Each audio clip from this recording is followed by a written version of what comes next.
On se retrouve pour le 4e round à Paris Retail Week. J'accueille 2 femmes et ça me fait plaisir. D'abord parce que j'en ai moins que d'hommes, malheureusement. Et en plus, on va parler d'un sujet qui est assez incroyable, puisque j'ai le plaisir d'accueillir donc Joëlle Taylor, directrice commerciale de Landmark Global. Bonjour. Tout à fait. Bonjour. Vous allez nous raconter qui est Landmark Global. Et Sonia Milenkovic, que je connais beaucoup mieux depuis des années, qui est la directrice commerciale d'IMX France. Tout à fait. Bonjour. Alors, ça me fait vraiment plaisir de vous voir. Je vais vous dire pourquoi. La première, c'est que pas de son, pas d'image de Sonia et d'IMX depuis à peu près un an, à se demander ce qu'IMX devenait, peut-être avec certaines craintes. Pourquoi ? Parce que IMX, c'est une société avec qui je travaille, Sonia notamment, et je dirais qu'il y a eu des événements dont Sonia va nous parler, et il était important aujourd'hui qu'on se voit pour communiquer ensemble, et à ma grande surprise, avec en plus Joëlle Taylor qui va nous dire qui elle est et quel rôle elle a aujourd'hui dans l'évolution d'IMX et dans cette absence de communication et d'information. IMX, rappelez-moi Sonia, c'est quoi déjà IMX, entreprise de logistique, d'expédition e-commerce. Oui. Historiquement, nous venons du monde du courrier depuis plus de 26 ans maintenant. Et naturellement, après le courrier, on s'est tourné vers l'expédition de colis e-commerce. Oui. Donc, à l'époque, on s'était rencontrés, c'était en pleine évolution. Donc voilà, du courrier vers le colis e-commerce avec une grosse transformation et une très très forte croissance post-Covid de 2022. Donc, un acteur de l'écosystème de la e-logistique, voilà, spécialisé transport, avec une particularité, c'est que vous ne fonctionnez pas avec un réseau propre, mais avec un réseau de partenaires, dans un format qu'on appelle injection directe. Injection directe, voilà. L'idée, c'est d'aller négocier en direct avec les transporteurs de chaque pays pour amener à nos clients des solutions cross-border, au plus près de leurs attentes et de l'attente de leurs consommateurs finaux. Avec des flux mutualisés qui vous permettent d'accéder à des offres locales. Voilà. Et tout d'un coup, qu'est-ce qu'on apprend en mai 2022 ? Rachat d'IMX. Voilà. Rachat d'IMX par le groupe Bipost. Par le groupe Bipost, exactement, représenté par Landmark, qui est l'entité internationale du groupe Bipost, représentée aujourd'hui par Joëlle Taylor, qui va aussi se présenter. Joëlle Taylor, donc vous êtes la directrice commerciale de Landmark Global, c'est ça ? C'est ça, je suis arrivée dans le groupe il y a 2 ans et demi. Vous arrivez d'où déjà là ? Je viens de chez DHL. De DHL, mais non, géographiquement, pardon. Belgique. Vous êtes Belgique, vous êtes venu exprès pour le ring aujourd'hui ? Je suis venu spécialement ce matin avec le TGV, oui, voilà, je rentre ce soir avec le TGV. Bon, en tout cas, déjà, je voulais vous remercier pour ça, parce que je connaissais la réponse. Merci d'être venu et c'est vraiment, vraiment plaisant. Et donc, vous êtes la directrice commerciale, pardon, je vous ai interrompu, ce que je fais jamais, bien sûr, de Landmark Global. Votre rôle au sein de Landmark Global, c'est quoi ? Et après, j'aimerais savoir ce que c'est que Landmark Global. Votre rôle, déjà. Donc, mon rôle, je suis responsable en Europe pour la partie commerciale. Je suis arrivée dans le groupe il y a 2 ans et demi. À l'époque, on avait 2-3 commerciaux. Maintenant, on en a 13 et je ne parle même pas d'IMX. Donc, avec IMX, on sera une vingtaine de commerciaux en Europe. Donc, le but de Landmark, c'est comme vous l'aviez dit, on est l'entité internationale de Bipost. Donc, on fait tout ce qui est cross-border d'autres pays vers la Belgique, bien sûr, mais aussi vers tous d'autres pays. Et au départ, d'autres pays.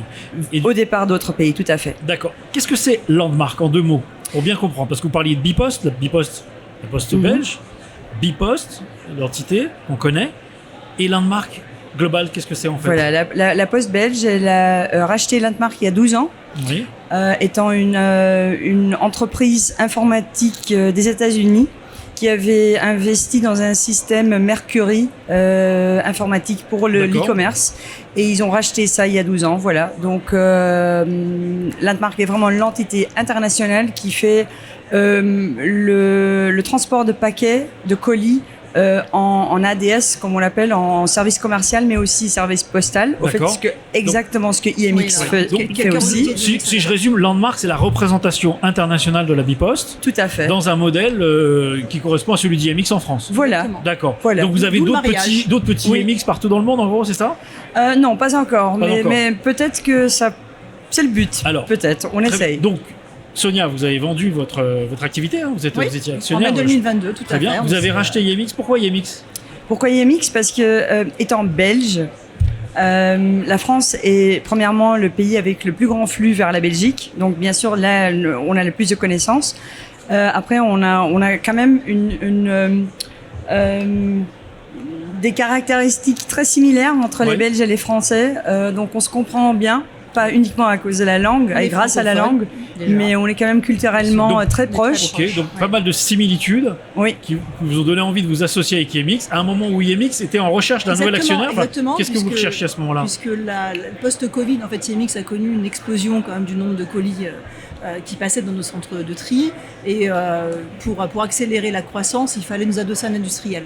Et le groupe, en fait, Bipost, Landmark par l'extension cross-border, a été quand même le partenaire idéal, puisqu'historiquement, IMX travaille avec le groupe Bipost depuis la création. Donc la Belgique, c'est quand même, je veux dire, un département français presque, en fait. Hein, tu ne diras pas, mais en tout cas, on est quand même extrêmement proche. Et on avait des relations commerciales avec le groupe quand même extrêmement importantes. Donc voilà, donc ça faisait donc vous aviez déjà une bonne relation qui s'est concrétisée par un mariage, une association, une fusion, enfin un rachat en tout cas. Vous êtes l'actionnaire principal aujourd'hui d'IMX? Oui. Oui. Et je pense que ça va se développer encore. Voilà. Et fortes ambitions, donc c'est ça qui est intéressant en fait. Donc moi, c'est très clair. Est-ce que IMX va garder son nom ou pas? Oula, alors là, c'est pas encore défini. Là, c'est quand même des informations dont on n'a pas du tout connaissance. Non, c'est pas encore. Ça fait partie des idées. IMX est très connu. Maintenant, l'idée, c'est de promouvoir aussi la marque Landmark. Donc là, pour l'instant. Sonia, qu'est-ce que ça a changé pour vous d'être sous l'entité Landmark maintenant? Je sais que vous êtes une entrepreneur éprouvée, et brillante. Là, vous dépendez d'un groupe qui est Landmark, donc très global. Ça vous fait quoi? C'est s'adosser à un vrai, je dirais, professionnel du monde de l'expédition de colis e-commerce, puisque le groupe, en fait, avait quand même un vrai savoir-faire dans le métier. Un nombre de transporteurs extrêmement important, donc on a pu mettre en place des choses en commun, donc des transports d'approche, des contrats en commun, la mutualisation qui a et été l'économie d'échelle, exactement. Oui. Et puis après, les ambitions du groupe sont extrêmement importantes et elles collent parfaitement avec nous, avec la votre volonté stratégie qu'on avait de développer IMX à posteriori. Sonia, pour vos clients, est-ce que ça a changé quelque chose? Alors nos clients, je dirais en tant que tels non, puisque les interlocuteurs IMX restent les mêmes. Par contre, de l'autre côté, en fait, on a pu mettre en place toutes ces mutualisations de contrats qui amènent des nouvelles solutions à nos clients. Donc, on va dire de manière indirecte, oui, ils ont vu quand même des changements, mais dans le bon sens du terme. Joël, question. Qu'est-ce que vous allez faire d'IMX que je ne connais pas encore? On espère de grandir, d'avoir une croissance phénoménale les prochaines années. Phénoménale, c'est le terme. Oui, Sonia connaît ce qu'on veut acheter. Donc, qu'est-ce que vous connaissez pas encore? J'espère personnellement que ça n'arrêterait pas avec que IMX. On aimerait vraiment Landmark Global de devenir présent en France, là où on ne connaît pas du tout à ce moment-ci. Et vous voulez racheter d'autres entités en Europe, ailleurs? Vous visez un pays par exemple ou pas? Surtout maintenant, c'est la France. La France, c'est vraiment notre focus principal. Mais à côté, on a beaucoup à faire dans les pays de l'Est. Moins en Allemagne parce qu'il y a beaucoup de par exemple la Pologne. La Pologne, qui ressort très souvent en fait dans les favoris, dans les stars du B2C et du e-commerce. Donc Pologne, Slovénie sont des pays vraiment hauts sur le radar à ce moment-ci. D'accord, très bien. Non, mais moi je pense que c'est clair. Il était nécessaire qu'on fasse ce point, Sonia.